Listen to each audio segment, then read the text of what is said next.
Hello dear students, कैसे हो आप लोग। मैं रोहित तिवारी, अरिथमेटिक क्लासेस में आपका स्वागत है। और मैं रोहित तिवारी आपके लिए लेकर आया हूँ आज lecture 2 sequence and series chapter का, जिसका टॉपिक रहेगा आज का अरिथमेटिक मीन। ठीक है, तो हम लोग समझेंगे अरिथमेटिक मीन क्या होता है, और उसके बाद हम लोग ये समझेंगे कि इन अरिथमेटिक मीन्स को कैसे इंसर्ट करते हैं किसी दो पॉजिटिव नंबर्स के बीच में। ठीक है, तो चलिए हम लोग स्टार्ट करते हैं। तो सबसे पहला, इसको हम लोग एएम भी बोलते हैं। ठीक है, जनरली एएम नाम से फेमस है ये। ठीक है, तो अरिथमेटिक मीन होता क्या है इसके बारे में हम लोग पहले जानते हैं। ठीक है, जैसे फॉर एग्जांपल हम लोग बोल दें कि अभी हम लोगों ने एपी पढ़ा है। ठीक, अभी हम लोगों ने एपी पढ़ा, तो एपी में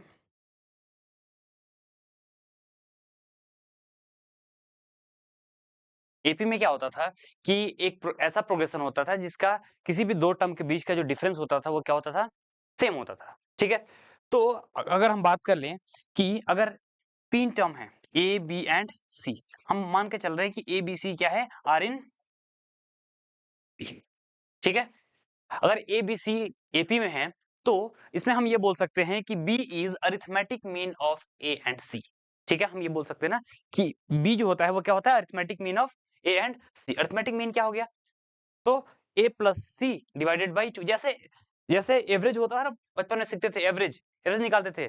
टोटल टोटल जितने भी हमारे पास नंबर्स होते थे उनको ऐड कर देते थे और उसको फ्रीक्वेंसी से डिवाइड कर देते थे, क्या आता था, हमारा एवरेज आता था। वैसे ही अरिथमेटिक मीन, यहाँ पे ए और सी का अरिथमेटिक मीन क्या हो जाएगा, ए प्लस सी। और कितने हैं ये, दो नंबर से, तो इसको अगर हम 2 से डिवाइड करते हैं तो ए प्लस सी बाई 2 जो हो जाएगा वो किसके इक्वल हो जाता है, होना चाहिए बी के इक्वल। ठीक है, कैसे इक्वल है मैं बता रहा हूँ। ठीक है, ये क्या है, A B C are in AP. अगर ये ए बी सी एपी में है, इट मींस दैट ये एपी के रूल को फॉलो करेगा। और एपी का रूल क्या था, एपी का रूल हमारा ये था कि किसी भी दो टर्म के बीच का जो डिफरेंस होगा वो क्या होगा, सेम होगा। दो टर्म है, दो कॉन्जिक्यूटिव टर्म। ठीक है, तो यहाँ पे टर्म हमारे पास क्या है, ए बी एंड सी, ए का कॉन्जिक्यूटिव, बी, बी का सी। तो हम ये बोल सकते हैं कि C minus B equals to B minus A. ठीक है, फिर इसको सॉल्व करेंगे, माइनस बी इधर लेके जाओगे तो टू बी हो जाएगा, माइनस से इधर आएगा तो प्लस ए हो जाएगा। तो ये हो जाएगा A plus C equals to two B. और फिर हम ये बोल सकते हैं कि B equals to A plus C by two. Prove हो गया ना, B equals to A plus C. तो हम ये कह सकते हैं कि अगर ए बी सी एपी में है तो द मिडिल टर्म जो होगा B is arithmetic mean of A and C. ठीक है, हम ये कह सकते हैं। चलिए, अब अगला कंसेप्ट हमारा ये है कि हमें इंसर्ट करना है अरिथमेटिक मीन्स। इंसर्ट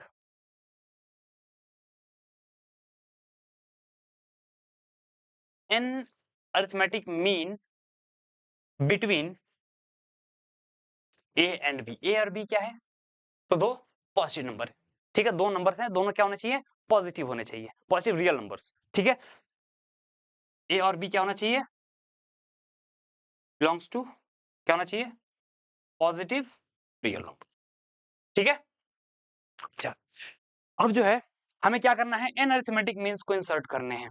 ठीक है, तो हम जो अरिथमेटिक मीन हमें इंसर्ट करने हैं उसको हम लोग बोल दें क्या, a1 a2। ठीक है, फिर a3 a4, इनको हमें इंसर्ट करना है। ये हमारा जो हमें इंसर्ट करना है वो A1 A2 A3 A4 dot dot AN तक है। वो किसके बीच में इंसर्ट करना है, तो A और B के बीच में। तो A पहला टर्म और आखिरी टर्म क्या हो जाएगा। ठीक है, तो अगर हमें इन अरिथमेटिक मीन को इंसर्ट करना है A और B में, तो एक बात याद रखना कि n n नंबर्स तो ये हो गए A टू N तक, और एक हमारा A और एक हमारा B। तो ये जो टोटल जो सीक्वेंस बन रहा है ना, ये भी एक AP में होगा। इस बात को याद रखना है कि अगर हम n अरिथमेटिक मीन को किसी दो पॉजिटिव नंबर के बीच में इंसर्ट करते हैं, ठीक है, तो जो रिजल्टिंग सीक्वेंस आएगा वो भी क्या आएगा, एक एपी आएगा। बात समझ आ रहा है, तो हम क्या कर रहे हैं, n अरिथमेटिक मीन को इंसर्ट कर रहे हैं। ठीक है, तो हम कैसे पता करेंगे कि a1 क्या होगा, a2 क्या होगा, a3 क्या होगा, तो देखते हैं हम लोग। ठीक है, तो अभी हमने बोला कि अगर n arithmetic mean a1 a2 up to an को इंसर्ट कर रहे हैं a और b में, तो रिजल्टिंग सीक्वेंस क्या होगा, ap में होगा। ठीक है, तो एपी में होगा तो एपी के रूल्स को फॉलो भी करेगा। ठीक है, तो ये बताओ बच्चों कि अगर ये टोटल टर्म्स कितने हो गए, टोटल टर्म्स कितने हो गए इसमें, n तो ये थे, A1 A2 up to An तक, और एक हमारा A और एक हमारा B, ठीक। तो टोटल कितने हो गए? N ये, एक ये और एक ये, टोटल कितने टर्म हो जाएंगे? तो टोटल नंबर ऑफ टर्म जो हो जाएगा वो कितना हो जाएगा? N प्लस हो जाएगा। तो एक ऐसा एपी जिसमें टोटल नंबर ऑफ टर्म कितना हो जाएगा? N plus sorry 2, N plus 2, N ये, एक ये और एक हमारा, ठीक है। अब हम देखते हैं अगला हमारा काम क्या है कि इस A1 A2 A3 A4 up to An की इनकी वैल्यूज निकालनी है हमें, तो हम कैसे निकालेंगे?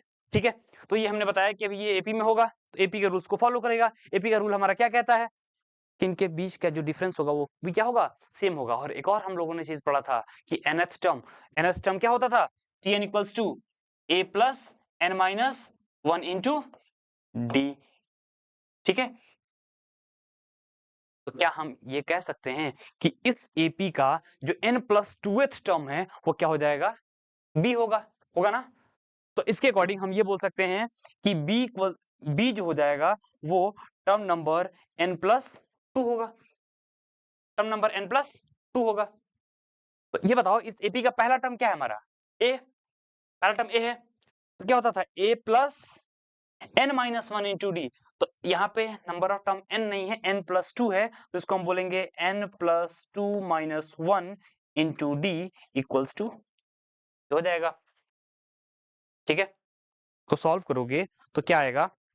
इस हमें यहाँ से d की वैल्यू निकालनी है, जैसे ही हमारा d आएगा हम बाकी सारे टर्म्स निकालेंगे, देखना कैसे, ठीक है। तो यहाँ से ये देखो, ये क्या है हमारा? ये b है, ये a है, a को उधर भेजो तो क्या हो जाएगा? b माइनस 1, और ये क्या हो जाएगा? n plus 2 minus 1, n plus 1। तो यहाँ से जो d आ जाएगा वो क्या हो जाएगा? b में a को माइनस करो तो b माइनस a हो गया, और d के साथ जो कोफिशिएंट है वो n प्लस 1 है तो वो डिवीजन में चला जाएगा, तो b minus a upon n plus 1 जो हो जाएगा वो क्या हो जाएगा?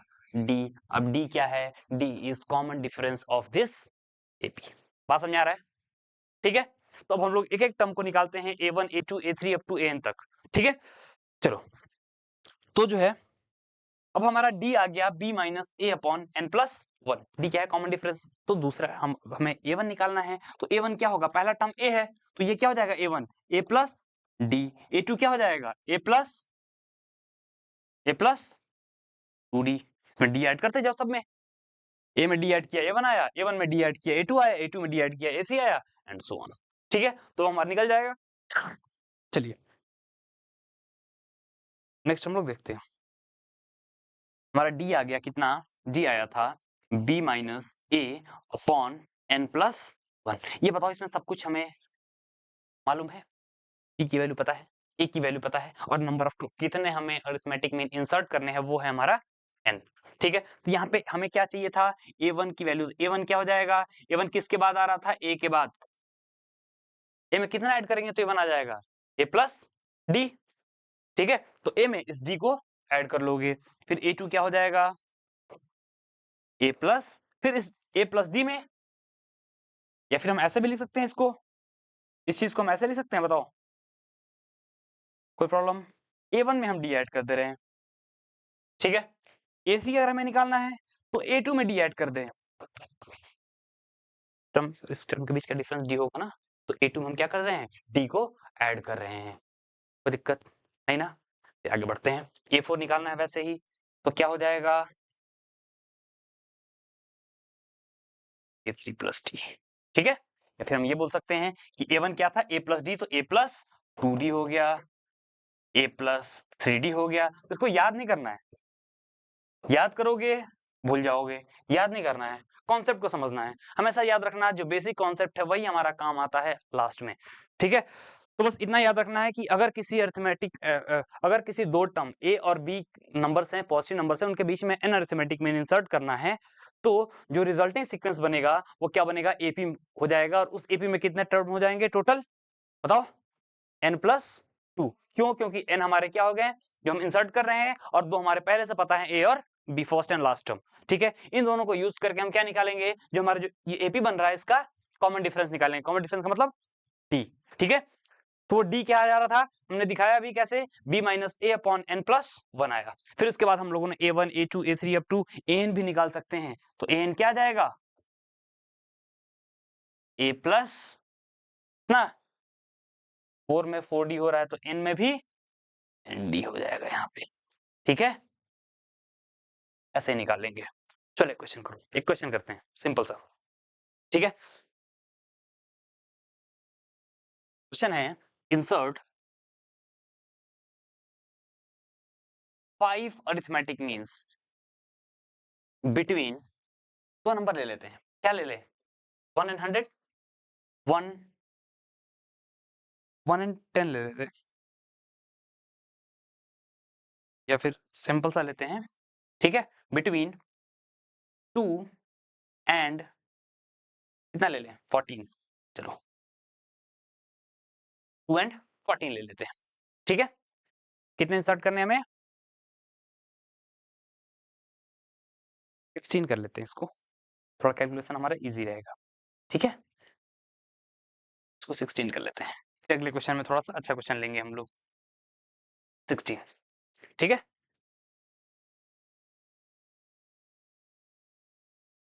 बस 15, ठीक था, 14 हमारा सही था, 14 पे इजी आ जाएगा, ठीक है। अब देखो दो नंबर है 2 और 15, इसके बीच में कितने अरिथमेटिक में इंसर्ट करने हैं 5, ठीक है। तो जब हम बात कर ले तो यहाँ पे a की वैल्यू क्या हो गई 2, b क्या हो गया 14, तो 2 और 14 के बीच में हमें क्या करना है इंसर्ट, जल्दी से निकालेंगे हम लोग, 2 और 14 के बीच में हमें 5 अरिथमेटिक मीन्स इंसर्ट करने हैं, a1 a2 a3 a4 a5, ये तो इंसर्ट करने होंगे ना, ठीक है। तो अभी हमने क्या बोला कि इंसर्ट कर रहे हैं इनको, तो जो रिजल्टिंग सीक्वेंस बनेगा वो क्या बनेगा, एपी में बनेगा, ठीक है। तो एपी में टोटल टर्म कितने हो गए, हमें याद नहीं रखना, याद रखना कि d equals to b minus a upon n plus 1, इतना याद रखोगे कुछ नहीं होगा, ठीक है। हमें बस इतना याद रखना है कि अगर हम एपी में n अरिथमेटिक मीन को इंसर्ट कर रहे हैं तो जो रिजल्टिंग सीक्वेंस बनेगा वो भी एपी में बनेगा, और उसमें टोटल नंबर ऑफ टर्म जो होगा, जितने हमें अरिथमेटिक मीन चाहिए उससे 2 ज्यादा होंगे, बस इतना याद रखना, और एपी बनेगा, और एपी के सारे फॉर्मूला अप्लाई कर देना है जो जो पूछेगा, ठीक है। तो देखो यहाँ पे a1 a2 a3 a5 चाहिए, ठीक है। तो क्या हमें चाहिए, d की वैल्यू चाहिए, d कैसे आएगा, तो अभी हमने बोला था b minus a upon n plus 1, या फिर हम बेसिक फॉर्मूला से चलेंगे क्या, कि 14 equals to 2 plus n plus 2 minus 1 into d, n के जगह पे हम लोग क्या रख सकते हैं 5, क्यों, क्योंकि 5 जो है हमें अरिथमेटिक मीन इंसर्ट करना होंगे, तो 5 प्लस 2 7 माइनस 1 6 6d, और ये 14 माइनस 2, तो ये हो जाए, ये 2 को इधर भेजो तो ये हो जाएगा 12 इक्वल्स टू 6d, तो d इक्वल्स टू कितना हो जाएगा, d आ गया हमारा, कितना आ गया, d की वैल्यू आ गई 2, ठीक है,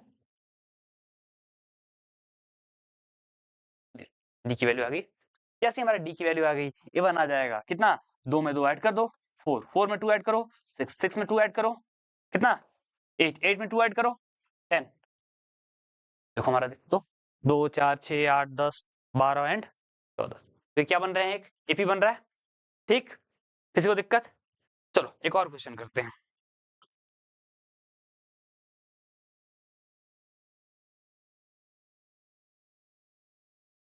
फिर से करते हैं, जल्दी से करो, ठीक है। इंसर्ट 5 अरिथमेटिक मीन बिटवीन, ठीक है, 3 and 50, सपोज ये हमें करना है, 3 और 15 के बीच में 5 अरिथमेटिक मीन इंसर्ट करना है, तो डायरेक्ट हम क्या करेंगे, 15 हमारा कौन सा टर्म हो जाएगा, 7th टर्म, तो 15 इक्वल्स टू क्या 3 प्लस 6d, d क्या हो जाएगा हमारा 15 माइनस 3 12, 12 अपॉन 6 कितना हो जाएगा 2, d2 आ गया, तो d जैसे ही 2 आया, अब 3 में 2 ऐड करते जाओ, हमारा अरिथमेटिक मीन क्या हो जाएगा 3 प्लस 2 5, 5 में 2 ऐड करो 7, फिर 9, फिर 11, फिर 13, अब देखो यहाँ पे 3 रखो और यहाँ पे रखो 15, क्या ये भी बन रहा है, बनेगा ना, ठीक है। तो बस इसमें कुछ भी नहीं करना है, बस इतना याद रखना है कि अगर हमें इंसर्ट करना है अरिथमेटिक मीन को, जितने भी अरिथमेटिक मीन को इंसर्ट करेंगे तो जो रिजल्टिंग सीक्वेंस बनेगा वो क्या बनेगा, एपी बनेगा, पहला टर्म और आखिरी टर्म, ठीक है, और इसमें टोटल नंबर ऑफ टर्म उतने होंगे जितने हमें इंसर्ट करने हैं उससे 2 ज्यादा, ठीक है, और बाकी हम एपी के सारे फॉर्मूलाज यूज कर देंगे, ठीक है। चलो इसी बेस पे क्वेश्चन करो, ठीक है, क्या कह रहा है कि if n arithmetic means are inserted between a and 100, ठीक है, such that the ratio of the first term 2 the last term is 1:7 and a plus n equals to 33 then n equals to what? ठीक है okay तो कह रहा है कि n arithmetic में इंसर्ट कर रहा है कि इसके बीच में n एंड a एंड 100 के बीच में इसके बीच में कितने टर्म्स है टोटल n ठीक है इसके बीच में टोटल कितने टर्म्स होंगे n टर्म्स और वो ये कह रहा है कि पहला टर्म और आखिरी टर्म मतलब a1 की बात कर लें और यहाँ पे an की बात कर लें इनका रेशियो कितना दे रखा है 1:7 हम ये कह सकते हैं कि अगर a1 अपॉन a7 दे रखा है कितना 1:7 ठीक है तो a1 हमारा क्या है a प्लस d ठीक है और a7 क्या है a प्लस एन डी हम या फिर ये भी तो बोल सकते हैं कि 100 माइनस डी ये भी तो कह सकते हैं क्योंकि हमारे पास वैल्यू पता है हमें ठीक है तो n क्या हो जाएगा 100 में से d को क्या कर लो माइनस कर लो तो ये हो जाएगा 100 माइनस के इक्वल हो जाएगा ठीक है और एक और हमारे पास रिलेशन पता है क्या a plus d equals to कितना a plus n equals to 33 ठीक है a plus n equals to 33 तो इसको अगर हम लोग सॉल्व करें ठीक तो कितना आ जाएगा ये 100 minus D 7a plus D और ये माइनस हो जाएगा तो 7a प्लस 8d यहाँ से आ जाएगा सॉल्व कर लेना इसको 7a plus 8d equals to 100 एक रिलेशन आ जाएगा हमारे पास ठीक है हम इस रिलेशन को बाद में यूज करेंगे ठीक है हम ये भी तो बोल सकते हैं कि 100 equals to a plus n plus 1 into d क्यों क्योंकि 100 हमारा कौन सा टर्म है n प्लस 2th टर्म तो a प्लस डी का कोफिशिएंट क्या होता है एक नंबर ऑफ टर्म से कम तो n प्लस 2 से कम n प्लस 1 हो गया ठीक अब जो है यहाँ पे हम काम क्या कर सकते हैं कि d के जगह पे d क्या आ जाएगा यहाँ से 100 माइनस 7a अपॉन 8 ये हो सकता है ना तो d के जगह पे हम क्या लिख दें 100 माइनस 7a अपॉन 8 तो 100 इक्वल्स टू a प्लस ठीक है n plus 1 into 100 minus 7a upon ये लिख सकते हैं ना ठीक है इसको सॉल्व करो सॉल्व करोगे तो क्या जाएगा ये अब हम एक और काम कर सकते हैं ठीक है n के जगह पे n यहाँ n प्लस 1 है ना तो n के जगह पे हम जो है क्या रख सकते हैं 33 माइनस ए रख सकते हैं ठीक है ना n के जगह पे 33 माइनस ए रख दें तो n के जगह पर अगर जैसे हम 33 माइनस 1 रखेंगे 33 माइनस ए तो ये हो जाएगा 100 इक्वल्स टू a प्लस 33 ठीक है माइनस ए क्यों क्योंकि हम सिंगल वेरिएबल में करना चाहते हैं ठीक है हम सिंगल वेरिएबल में करना चाहते हैं इसलिए हम कर रहे हैं ठीक है सिंगल वेरिएबल को सॉल्व करेंगे 33 माइनस ए प्लस 1 ठीक है इनटू ये पूरा 100 माइनस 7 अपॉन 8 ठीक है तो ये हो जाएगा 100 इक्वल्स टू ये हो जाएगा तुम्हारा 34 a plus 34 into 100 minus 7a divided by 8 ठीक है इसको सॉल्व करते हैं अभी सॉल्व करेंगे तो ये आ जाएगा इधर 800 हो जाएगा ये और ये हो जाएगा इक्वल्स टू 8a प्लस 3400 ठीक है माइनस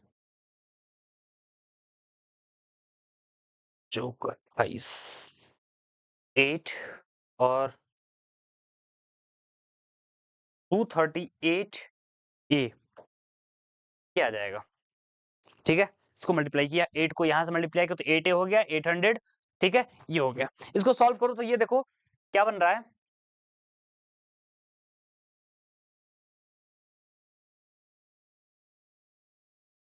नेट 34 माइनस ए था ना ये 34 माइनस ए होगा 34 माइनस ए, क्योंकि ये 33 माइनस ए प्लस 1 था ना, 34 माइनस ए हो गया। ठीक है, तो हम डायरेक्ट नहीं कर सकते हैं इसको, हमें जो है मल्टीप्लाई करना पड़ेगा। तो ये हो जाएगा 3400 माइनस इतना आ गया। अब हम लोग कितना किससे मल्टीप्लाई करेंगे, माइनस ए से मल्टीप्लाई करेंगे, तो ये हो जाएगा माइनस 100 ए। ठीक है, फिर क्या हो जाएगा, माइनस माइनस प्लस 7a², ये आएगा। तो देखो ये क्वाड्रेटिक बन रहा है, इस क्वाड्रेटिक को सॉल्व करोगे तो क्या आएगी, ए की वैल्यू आएगी। ये पूरे क्वाड्रेटिक को सॉल्व करोगे, इतना बन रहा है ये, तो सॉल्व करो। ठीक, तो क्या बनेगा, 7a²। अब नेक्स्ट पेज पे इसको हम लोग सॉल्व कर देते हैं यहाँ पे, तो क्या हो जाएगा ये 7a²। ठीक है, और इसको सॉल्व कर रहे हैं तो माइनस इतना करेंगे तो ये हो जाएगा, ये भी माइनस ये भी माइनस, तो माइनस 338 और उसमें से प्लस 8 हो जाएगा, तो माइनस 330a। ठीक है, और अगर हम लोग 3400 है, इसमें से 800 इधर से माइनस कर देते हैं तो प्लस 26 आ जाएगा, तो प्लस 2600 इक्वल्स टू 0। अब इसी क्वाड्रेटिक इक्वेशन को सॉल्व करना है हमें, इसी को सॉल्व करेंगे, ए की वैल्यू आएगी, जैसी ए की वैल्यू आएगी यहाँ पे पुट कर दोगे, एन की वैल्यू आ जाएगी। ठीक है, तो जो है देखते हैं 10,000, एक तो आएगी वैल्यू 10, ये आ जाएगी, देखो 7,000 7,000 और माइनस 3,300,